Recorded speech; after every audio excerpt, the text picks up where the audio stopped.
Jesus called his disciples over. Things had gotten a little bit tense. Peter had just confessed Jesus to be the Christ, the Son of God, and then Jesus had to go off and ruin the warm, special, fuzzy moment by saying he was going to Jerusalem and he would suffer many things and die. I mean, way to spoil the moment, Jesus. We had one of those hallmark moments, and then you had to go off and talk about death. Peter, most of all, didn't like the turn the discussion took. He was very adamant Jesus didn't have to die. Jesus, you don't have to die. We can rally the people around you. We can hide in the caves in the north. We can cut a deal with the Sanhedrin. Don't talk like this. You don't have to die. We can understand Peter's sentiment. We don't want Jesus to die. And let's face it, we're not that fond of death. We try to fight it off at every point. When someone brings up the talk of death, we cover our ears and say, we'll have none of that talk now. Here, have another slice of pie. We don't want to talk about death. Our parents bring up the subject of a will. We should really think about our planning. Oh, Mom and Dad, don't talk like that. You have plenty of years left. Let's watch Wheel of Fortune. You love that show. We don't like to talk about death. The moment was ruined. Jesus compares Peter to Satan, and everyone is up in arms over this talk of death. Now, if I were Jesus, which I'm not, and there's a good reason why, but if I were, I'd have called my friends over and sat them down and told them, I'm sorry. It was silly of me. Things will be okay. Don't worry. We're all going to make it. Things are just tense right now with John losing his head and all, but we're going to make it. We're going to make it. We'll do it together, because if we work together, no one can stop us. We're a family after all. Together we'll make it. We happy few, we band of brothers. It's the speech in the middle of the movie that Kenneth Branagh always gives. The triumphant music plays softly in the background as the camera slowly pans over the serious faces listening to the speech. You know the scene. It's the Oscar scene.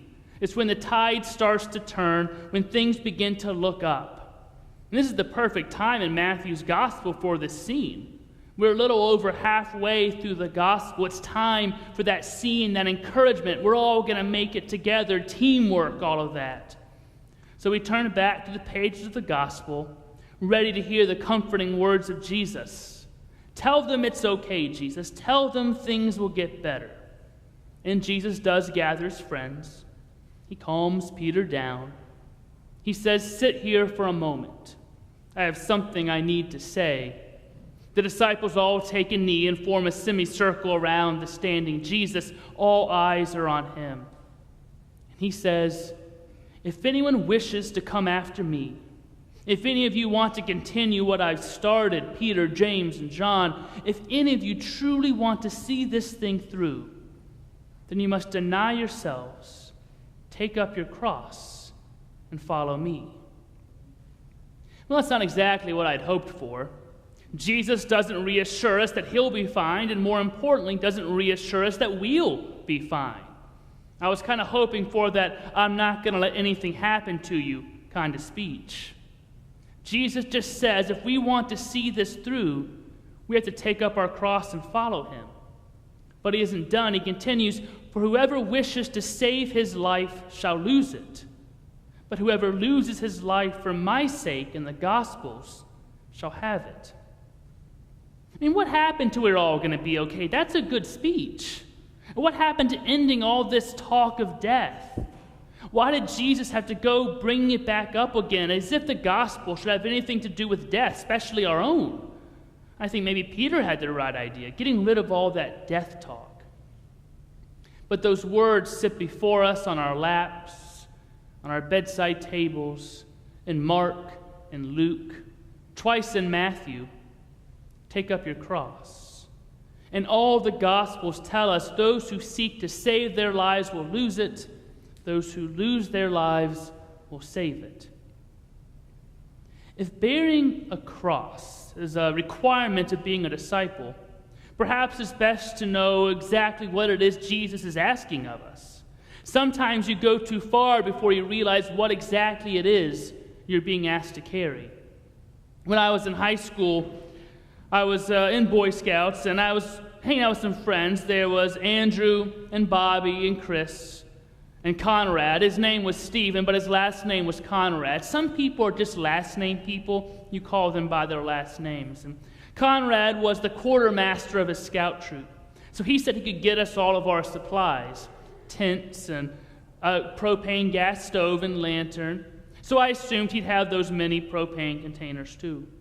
We were going up to a place called Rainbow Falls in North Carolina, about 2 hours from our home. It's a great place for camping. There's this one waterfall called Turtleback Falls, and it's shaped like this, and the water's down here. And you get on top, and you slide off the rock and drop about 15 feet into the water.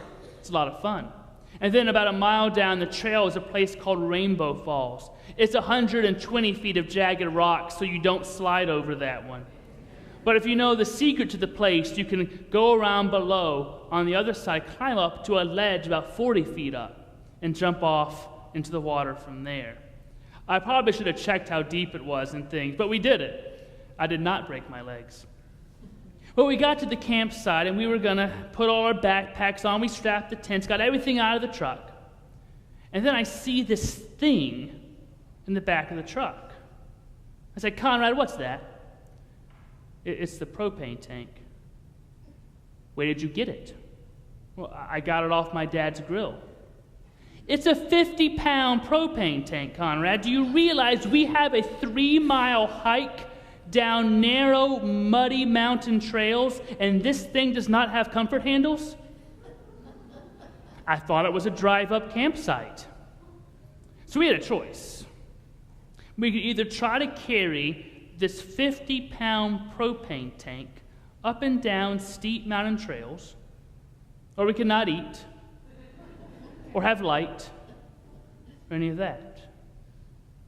Do you know what it is you're being asked to carry?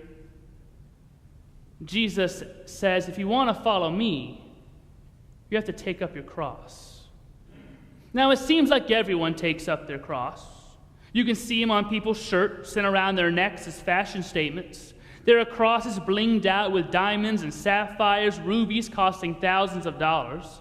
You can see crosses on bumper stickers, under flags as political statements, on the walls of homes as home decor statements, even on bath towels and sink plugs. And every Easter you can buy tasty chocolate crosses. Is that what we're asked to carry? I mean, I like chocolate. Let the cross of Jesus melt in your mouth, not in your hand. Is that what Jesus means? Somehow I don't think bedazzled crosses, candy, and Christian decor is what Jesus had in mind. The cross would have meant only one thing to the disciples who heard Christ's command: execution. It was a symbol of oppression, pain, humiliation, and death. And Jesus says, if anyone wishes to come after me, they must deny themselves, take up their cross, and follow me. Nothing could sound less fashionable than to compare discipleship with a cross. And yet Jesus demands that those who would follow him move beyond the safe confines of private religious experience and confront the worldly powers which stand in opposition to God's purpose and plan for the world. Taking up your cross means taking up God's revolutionary plan at all costs. It means being obedient to God even to the point of suffering yourself. Jesus lays out some heavy demands. Deny yourself. Take up your cross. Follow me. Now, denial of self does not mean adopting a posture of a doormat by abandoning all sense of self. It does not mean just giving up certain pleasures or desires. Like at Lent, it's like, I'm going to give up chocolate, it'll be hard, or I'm going to give up caffeine, now I'm a good Christian. That's not what it means. It means abandoning all claims to self-definition and accepting and asserting God's program for and God's claim upon your life. To be defined by God and not by your own sense of self. I remember as a child after kindergarten, I went to my friend Davy's house, where our nanny, Miss McKinney, no relation to my wife, would take care of us. And we'd play all sorts of games, but one of the ones we regularly played was an old classic called Mother May I. Anyone ever remember that game? Anybody play Mother May I? I see a few heads nodding. It's a classic. Before Nintendo and Sega, we had rocks and sticks and the sun. You might be familiar with this game. Everyone starts at the same place and tries to be the first to get where the mother is standing. But you can only get there by what the mother tells you to do. So Mrs. McKinney might say to Davy, "Davy, take 4 bunny hops forward." And he'd have to ask, "Mother, may I?" To which she'd respond, "Yes, you may," or "No, you may not." Now, if you took those bunny steps before asking, you had to go 4 bunny hops backwards. See, in the game, all the movement was defined by Miss McKinney, not by Davy or myself. We only went when and how she commanded. We want to get where God is, to be with God, but how we get there, when we get there, and who we are when we arrive is determined by God. God determines the movement, and God says, take up your cross. To take up your cross, to share Christ's work, and confront the world and the powers that stand in the way of God's salvific, loving purposes. And Christ broke down boundaries, healed the sick, fed the hungry, preached redemption and reconciliation, challenged corrupt authorities, spoke God's truth at all costs. Christ bore others' pain, others' guilt, others' sin. Deny yourself, take up your cross, and follow me. Give your life away, give your heart and your soul and your strength and energy, love and compassion. Give it to all those who need it. Treat children who aren't your own as your own. Honor the elderly as your own parents. Sit with the dying. Hold and cradle the brokenhearted. Stand with the oppressed. Shoulder the burdens of the downtrodden. Welcome with open arms those who are despised by so many. Cry out for peace. Stand up for justice. Carry your cross for the sake of another. You see, the authenticity of any church is not measured in what it does for itself, but by what it does for others. It is the nature of the church to give its life to those who need it. It is not taken wealth to keep it, but to give it. Its life is preserved through the giving. The one who seeks to save his life will lose it. But those who lose their life for Christ's sake will save it. The life of the church is guaranteed as it empties itself in the world and pours out itself where it is needed. The church must pour out its strength among the weak, its wealth among the poor, its gospel among the estranged, its joy among the sad. We must pour it out, all of it out of ourselves, for to keep it is to lose it. To share it is to renew it. But do you know what you're asked to carry?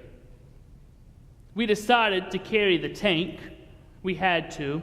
Conrad's new name after that was Tank. That's it, just Tank. That's your new name now. You earned it, buddy.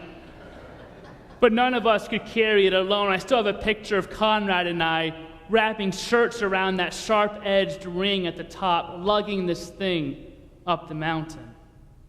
But it made all the difference to the camping trip. I like to eat, for one thing, and I like to play games by the fire. And sometimes it's odd, but the things you most dread about a moment or a journey often later become the things that make it the most memorable.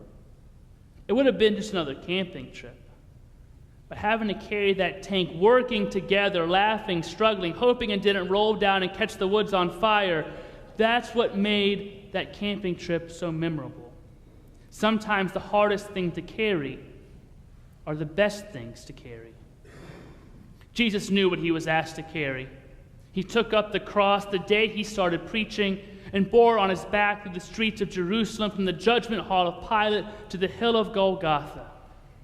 See, Jesus did not ask, what will happen to me if I bear it? But he asked, what will happen to the world if I don't?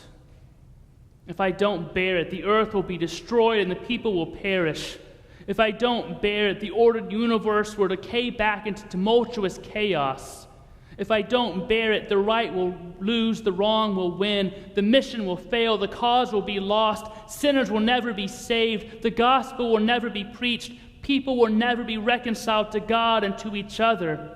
If I don't carry this cross, faith will go out of existence. Hope unborn will die stillborn. If I don't bear it, death will never lose its sting. The grave will never yield its victory. If I don't bear this cross, the gates of hell will never be broken, and the gates of heaven will never be opened.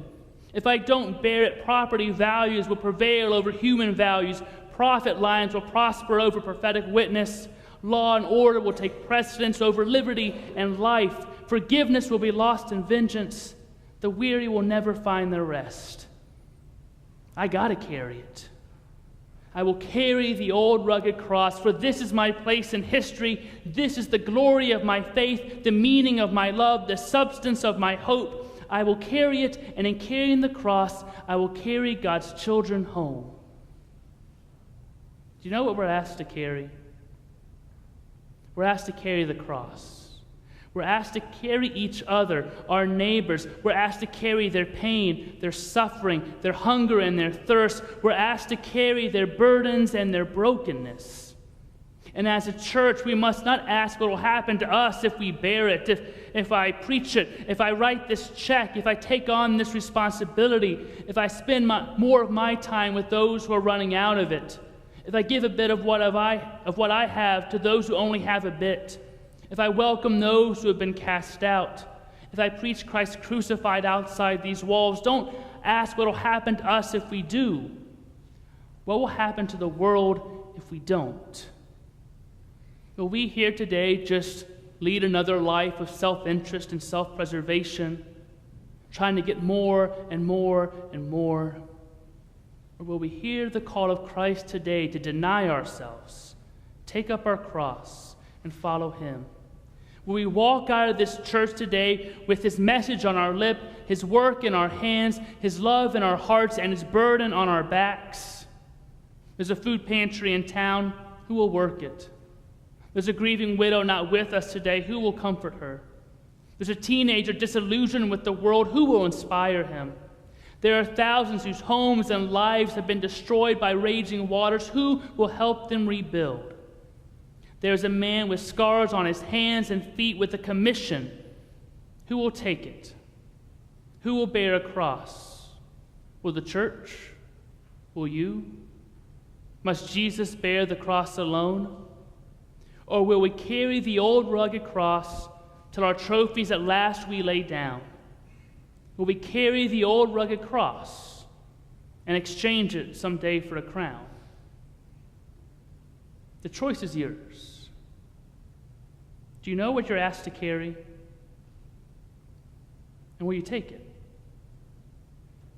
It may make all the difference in life and in death. You know what you're asked to carry now. Will you? Let us pray together. Almighty God, we thank you that you are a God who is with us and for us. You carried the cross for us. You ask us to carry the cross for others.